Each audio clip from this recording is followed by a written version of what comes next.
C'est le début de l'été. Vanto, âgé de 7 ans, et Buna, la petite malgache vive et curieuse, partent ensemble en colonie de vacances organisée dans les forêts de l'Aube. Pour la première fois, ils quittent la maison de Sandra et Benjamin, avec leur sac à dos trop grand pour eux et une excitation qui cache un peu d'angoisse. Dans le car qui les emmène, les deux enfants s'assoient côte à côte. Vanto serre fort contre lui son petit sac rempli de souvenirs donnés par Sandra, tandis que Buna, plus téméraire, agite la main vers la BS Family restée sur le trottoir pour les encourager. À l'arrivée, le décor impressionne, une grande bâtisse en bois, des tentes dressées près de la rivière, et une équipe d'animateurs débordant d'énergie.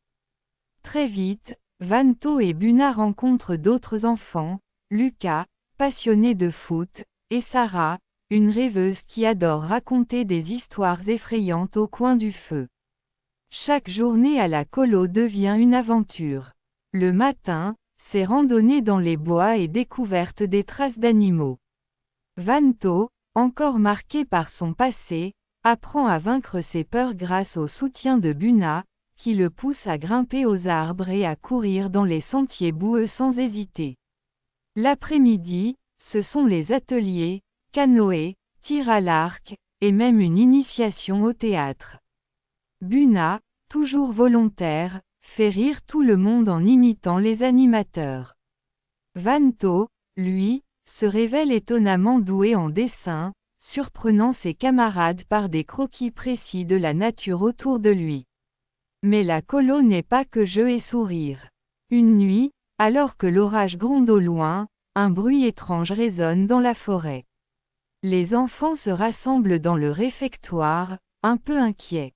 C'est Sarah qui ose dire, peut-être que c'est la dame en noir. Vanto se fige, son imagination le transporte aussitôt vers les histoires qu'il a entendues.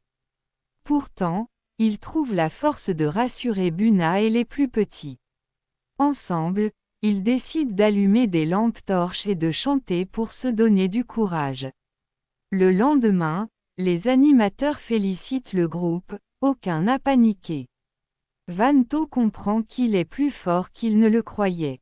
Buna, fier de son ami, le surnomme « le chef de la colo ». Quand la semaine s'achève, le car repart vers Sevran. Sandra et Benjamin attendent à l'arrêt, impatients de revoir leurs enfants d'accueil. Vanto et Buna descendent, les yeux brillants, remplis de souvenirs. Ils parlent tous en même temps, racontant la rivière, les jeux, les orages et les histoires au coin du feu. Benjamin sourit, Sandra essuie une larme discrète, leurs enfants grandissent, trouvent leur place, et surtout, se construisent de nouvelles racines ensemble.